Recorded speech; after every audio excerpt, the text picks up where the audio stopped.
And tonight at 5, we are helping you prepare for this impact of this winter weather system that's in central Indiana right now. Felicia is off, Scott is here. And it is the reason our meteorologists have issued a weather impact alert.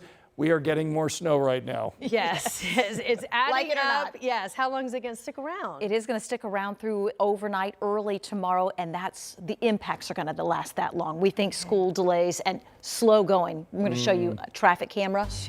Shoot is right. You might be saying worse if you're stuck in the traffic tonight.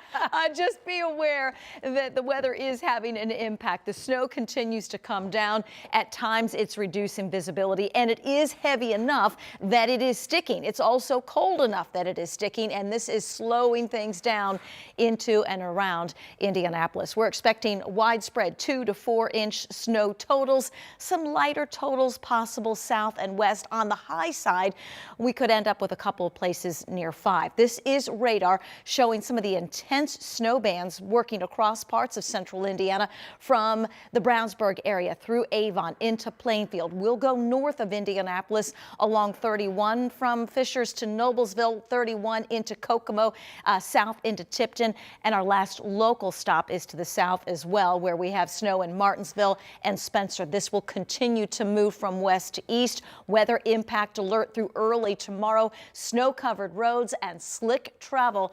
Much more to cover in your forecast for the week ahead. All right, Angela, thanks so much. Timing-wise, the Indianapolis Department of Public Roads has already pre-treated the roads ahead of the storm that's falling right now. And they've told us the crews are continuing to work 12-hour shifts. We've dropped some like 3,000 tons of salt over the course of this weather event. I think it was something like 5,700 hours of labor over the holiday weekend. So we're busy, we're locked in, we're ready to keep going.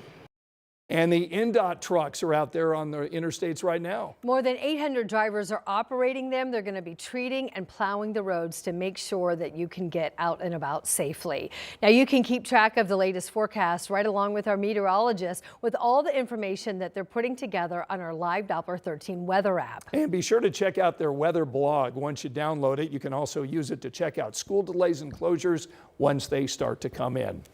Tonight at 5 o'clock, we want to take a closer look at how the Republicans' new proposed congressional map would impact people across central Indiana. One of the areas that will be impacted the most under the proposed plan would be right here in the heart of Indiana, Marion County. Our State House reporter Emily Longnecker joins us live from the State House. She's been on top of this news all day long as the developments have kept, the map came out and then the reactions came in. Emily.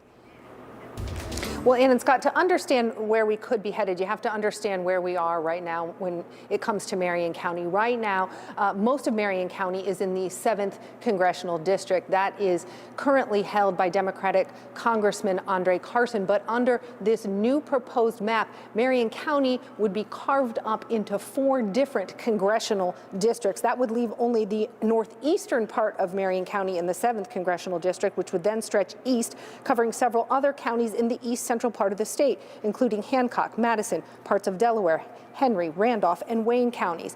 The Indiana Black Legislative Caucus said if the new proposed map were adopted, that would dilute the black vote in Indiana, including Marion County. House Speaker Todd Huston responded to criticism of how Marion County is divided up under the new proposal. Take a listen to both sides.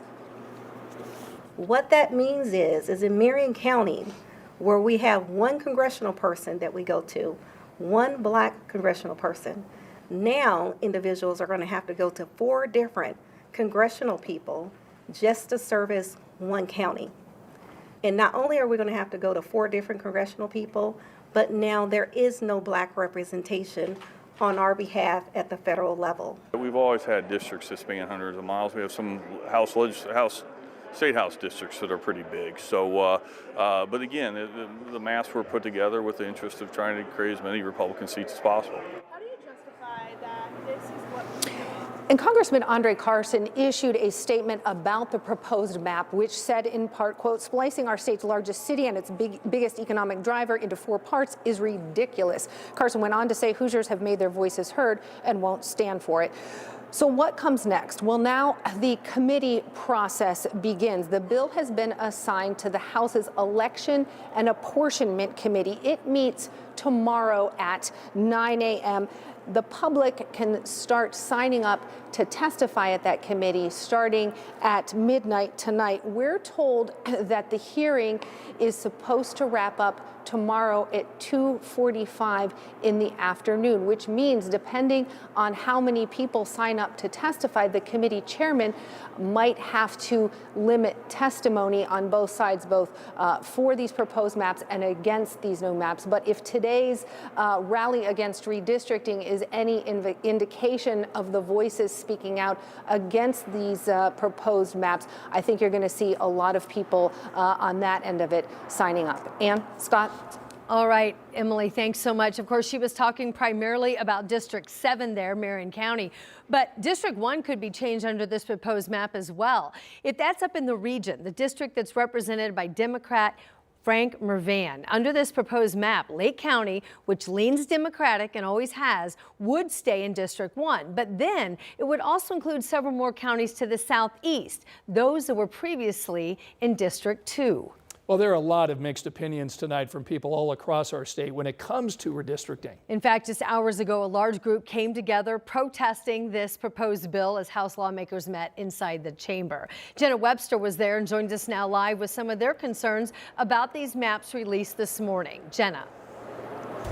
Yeah, I mean, there was definitely a lot of frustration heard at this protest earlier today. They started out downstairs, even came upstairs, as you said, outside the House chambers. But a lot of that frustration has to do with just seeing the map for the first time. They saw it for the first time today, as we saw it this morning. And they say that these maps were drawn behind closed doors and call it a, quote, failure of transparency. There's a lot of concern about the 1st and 7th congressional districts here. We heard Emily talk about it, and it's something we've heard the last couple of months that they continue to repeat those concerns today. Of course, the 1st and 7th congressional districts are currently Lake and Marion counties, where some of the state's largest minority voter populations are. Now, voters I talked to point to the 4-way split of Marion County and say this will dilute the minority vote both here and in Lake County. We aren't just fighting lines on a page, we're fighting the legacy of racism that has kept Black voices out of the decision-making rooms. This is a rule that would really take away the base, the allowance for people to vote, and the consideration that we have for our next generation and how their votes will be really weighted. Now, the other thing we heard a lot today is that potentially having a 9-0 map with 9 Republican seats. Those at the protest today say they feel this will disenfranchise voters across Indiana. They feel the Democratic vote will be silenced. They feel their vote won't count. And that's not just coming from Democrats. That was talking to independents I talked to. That was talking to Republicans I talked to. Republican I talked to today even says he feels that this will really make more I'm blanking on the word that I'm trying to think of, more extreme politics that people are running on instead of the more moderate independent votes that people might want to be casting in the next couple elections, guys. Yeah, so many people reacting today. Jenna, thanks for bringing us that perspective tonight from the State House. We'll check back at 6. In the meantime, we've made it easy for you to check out the proposed map. We've posted it for you on our website. Yeah, just go to WTHR.com/redistricting. Tonight at 5 o'clock, a Fishers High School student is now under arrest accused of bringing a gun on school property. Fishers police received an anonymous tip on the HSE Report It app. They then searched the 17-year-old's car. Police issued a statement saying they do not believe the student intended to use the weapon to cause harm at the school. That teenager now faces a preliminary charge of possession of a firearm on school property. Developing tonight from Hamilton County, the coroner now identifying a Noblesville man shot and killed inside a popular bar. Ella Rhodes tonight shares what she's now learned about the violence in Fishers. Fishers police say just before 3 a.m., a 30-year-old man was shot and killed inside Burton Tavern behind me. Fishers police say they also have a 31-year-old suspect in custody. When police arrived on scene, they found the victim, Justin Burton, with a single gunshot wound. But Fishers police say Burton died at the scene. The 31-year-old suspect, police say, stayed at the bar. They took him into custody on a preliminary murder charge. Fishers Police Sergeant Angela Ellison says this kind of thing is rare in Fishers. It's very tragic. A man lost his life, and we just ask for patience as we work through the details of the investigation. FPD says this is still an active investigation and encourage anyone with details to reach out to them. In Fishers, Ella Rhodes, 13 News. Ella talked with a friend of Burton's who told her he was a great friend with a warming smile. Ahead tonight at 6, you'll hear more about Burton. Tonight, we're learning that a man who was shot by Fishers police has passed away from his injuries from the incident.